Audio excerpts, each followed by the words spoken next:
Good morning to all of you. आज रीढ़ की हड्डी नामक पाठ के शेष सारांश को पढ़ाने जा रहा हूँ। कल मैं बताया था कि राम स्वरूप के घर में एक लड़की की शादी करनी है, जिसको देखने के लिए कुछ लोग आ रहे हैं। मेहमान उनके घर पर पहुंच गए हैं और वे लोग आपस में बात कर रहे हैं। रामस्वरूप और गोपाल प्रसाद आपस में बातें करते हुए कहते हैं कि एक हम लोगों का ज़माना था जो जिसमें खूबसूरती का सवाल ही नहीं उठता था। वह शंकर से पूछता है, शादी तय करने में खूबसूरती का हिस्सा कितना होना चाहिए। गोपाल प्रसाद बात को काटते हुए कहते हैं, लड़की का खूबसूरत होना निहायत ज़रूरी है, चाहे इसके लिए वो पाउडर वगैरह लगाना पड़े, क्योंकि घर की औरतें राज़ी नहीं होती। गोपाल प्रसाद लड़की की पढ़ाई के बारे में स्पष्ट कहते हैं, हमें ज़्यादा पढ़ी लिखी लड़की नहीं चाहिए।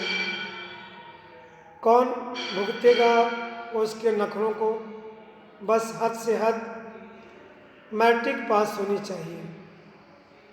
उनका बेटा शंकर भी समर्थन में कहता है, जी हाँ, कोई नौकरी तो करनी नहीं। गोपाल प्रसाद कहता है, लोग कहते हैं जब लड़कों को BA MA पढ़ाया है तो बहुएं भी ग्रेजुएट हों, परंतु क्या लड़कों की पढ़ाई और लड़कियों की पढ़ाई एक ही बात है? मर्दों का काम है पढ़कर काबिल होना। अगर औरतें भी अंग्रेजी अखबार पढ़ने लगीं और पॉलिटिक्स पर बहस करने लगीं तो गृहस्थी कैसे चलेगी? वे तर्क देते हैं, जनाब, मोर के पंख होते हैं, मोरनी के नहीं। शेर के बाल होते हैं, शेरनी के नहीं। कुछ बातें दुनिया में ऐसी हैं जो सिर्फ मर्दों के लिए है, और ऊंची तालीम भी ऐसी चीज़ों में से एक है। नाश्ता समाप्त होने के बाद रामस्वरूप पान मंगवाते हैं। उनकी बेटी उमा पान की तस्तरी लेकर वहाँ आती है।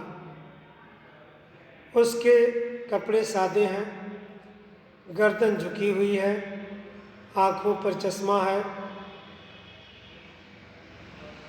चश्मा देखते ही गोपाल प्रसाद और शंकर चौंक पड़ते हैं।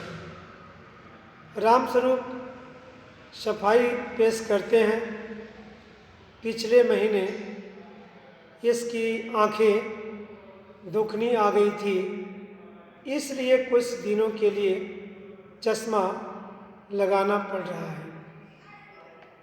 रामस्वरूप के कहने पर उमा हारमोनियम के पास बैठती है। गोपाल प्रसाद को उमा की चाल ढाल और चेहरा पसंद आता है। वे उमा से कुछ गाने को कहते हैं। उमा मीरा का भजन सुनाती है, मेरे तो गिरधर गोपाल दूसरों न कोई। उसके स्वर में तल्लीनता और मधुरता है। अचानक उमा की आंखें शंकर की झेपती हुई आँखों से मिल जाती है। वह गाते गाते रुक जाती है।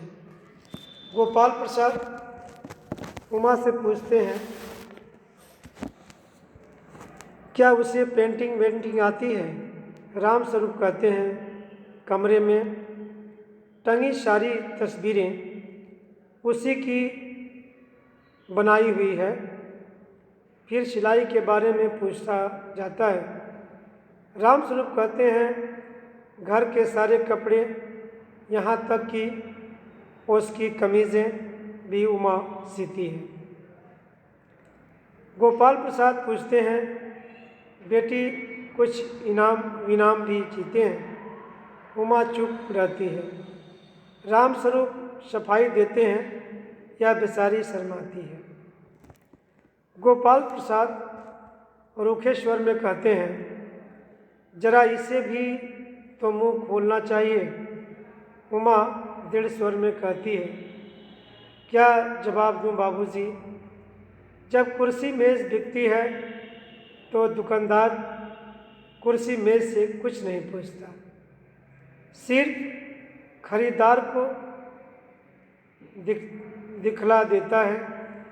पसंद आ गई तो अच्छा, वरना ये महाशय जो मेरे खरीदार बनकर आए हैं, इनसे ज़रा पूछिए कि क्या लड़कियों के दिल नहीं होता? क्या उनके चोट नहीं लगती? क्या बेबस भेड़ बकरियां हैं जिन्हें कसाई अच्छी तरह देखभाल कर ले? गोपाल प्रसाद उमा की बातों को अपमानजनक मानते हैं। उमा कहती है, और आप जो इतनी देर से माप तौल कर रहे हैं, जरा अपने इन साहबजादे से पूछिए कि अभी पिछली फरवरी में ये लड़कियों के हॉस्टल के इर्द गिर्द क्यों घूम रहे थे और वहाँ से कैसे भगाए गए थे? गोपाल प्रसाद पूछते हैं, तो क्या तुम पढ़ी लिखी हो?